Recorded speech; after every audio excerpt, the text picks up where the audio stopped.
এই সেই ঝাঁঝালো মশলাদার মটন কারি, যেটা খেলে মনে হবে যেন বিয়ে বাড়িতে বসেই খাচ্ছ।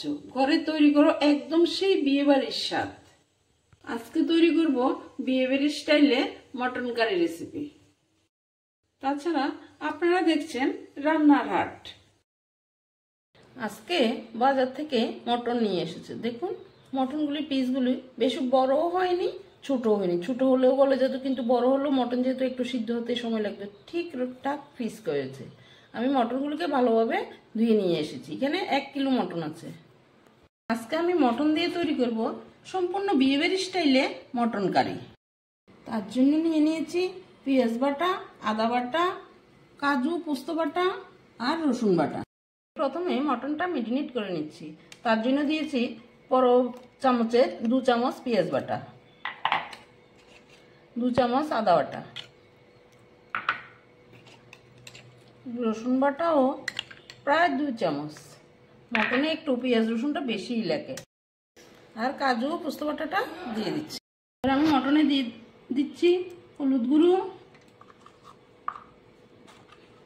ধনে গুঁড়ো, জিরের গুঁড়ো। ঝালের জন্য আমি দিয়ে দিচ্ছি কিছুটা গ্রিন চিলি পাউডার আর ঝাল লঙ্কার গুঁড়ো।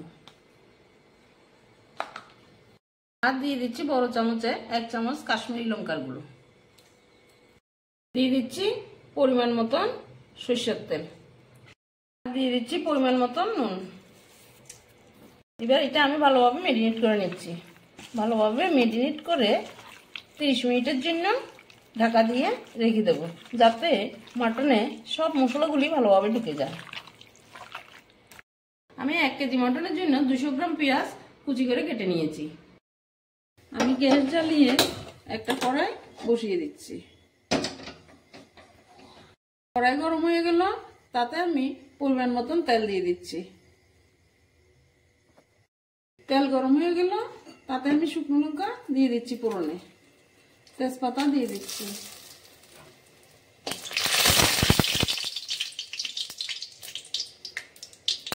দেওয়ার জন্য আমি দারুচিনি, এলাচ, লবঙ্গ, গোলমরিচ নিয়ে নিয়েছি।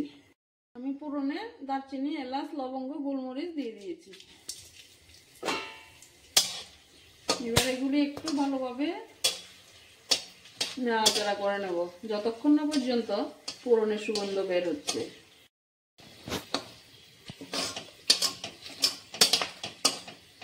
প্রায় 2-3 মিনিট হালকা হাতে এগুলিকে একটু নাড়াচাড়া করে নিতে হবে,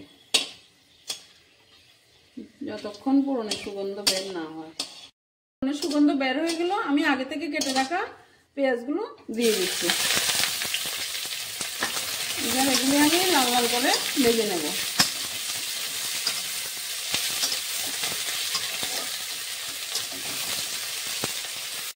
দেখুন পেঁয়াজগুলি প্রায় লাল হয়ে এলো। এভাবে পেঁয়াজগুলিকে লাল লাল করে ভেজে নিতে হবে। এবার আমি তাতে আগে থেকে মেরিনেট করা মাটনটা দিয়ে দিচ্ছি।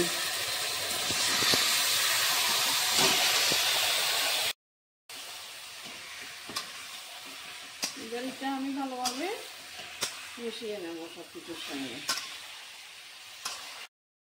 এইভাবে বিয়েবাড়ির স্টাইলে মটন রান্না করা খুবই সহজ। আমি একটা ঢাকা দিয়ে দিচ্ছি। এই ঢাকাটা 5 মিনিট পরে উঠিয়ে আবার নেড়ে দেবো। মটন কষানোর সময় গ্যাসের ফ্লেমটা কিন্তু মিডিয়াম আঁচে রাখবো। 5 মিনিট হয়ে গেল, এবার আমি ঢাকাটা উঠিয়ে নিচ্ছি।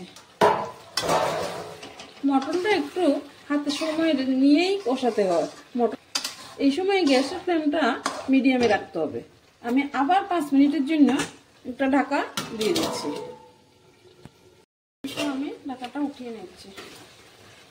দেখুন আমাদের মটন কষানো প্রায় হয়ে গেল। সুন্দর হচ্ছে বিয়ে বাড়ির মটনও তো সাধারণত আলু দেওয়া হয় না। আমার বাচ্চারা মটনের আলু খেতে খুবই ভালো পায়, এই জন্য আমি তাদের জন্য কয়েক টুকরা আলু দিয়ে দিচ্ছি। আগে থেকে ভেজে রেখেছি, আপনারা চাইলে আলু নাও দিতে পারেন। মটনটা পারফেক্টলি কষানো হয়ে গেল। এবার আমি তাতে কিছুটা পরিমাণ জল দিয়ে দিচ্ছি, কারণ মটন তো একটু সিদ্ধ হবে, তাই একটু জল লাগবে। দেখুন এইরকম ভাবেই জল দেবেন, এর বেশি জল দেওয়ার প্রয়োজন করবে না। এবার একটা ঢাকা দিয়ে হাই ফ্লেমে 10 মিনিট রেখে দিলে হবে।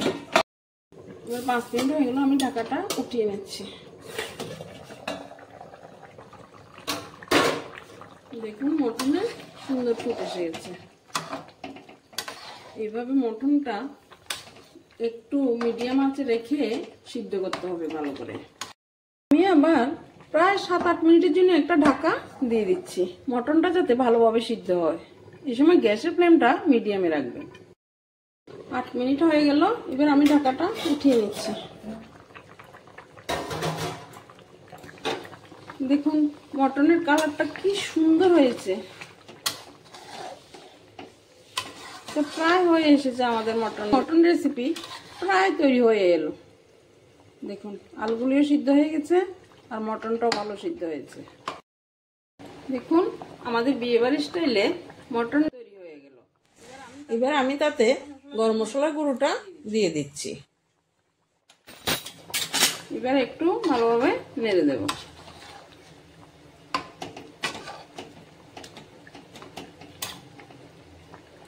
এবার আমি গ্যাসটা অফ করে দিচ্ছি, একটা ঢাকা দিয়ে দেব। 1 কাপ ভাত আর এই মটন, বাকি দুনিয়া ভুলে যাবেন।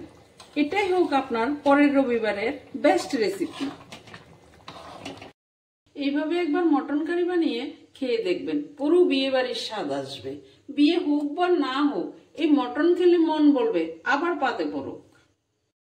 কেমন হয়েছে কমেন্টে আমাকে জানাবেন, আর লাইক ও শেয়ার করে আপনার প্রিয়জনদের দেখার সুযোগ করে দেবেন। এমন নতুন নতুন ভিডিও পেতে সাবস্ক্রাইব করুন রান্নার হাট।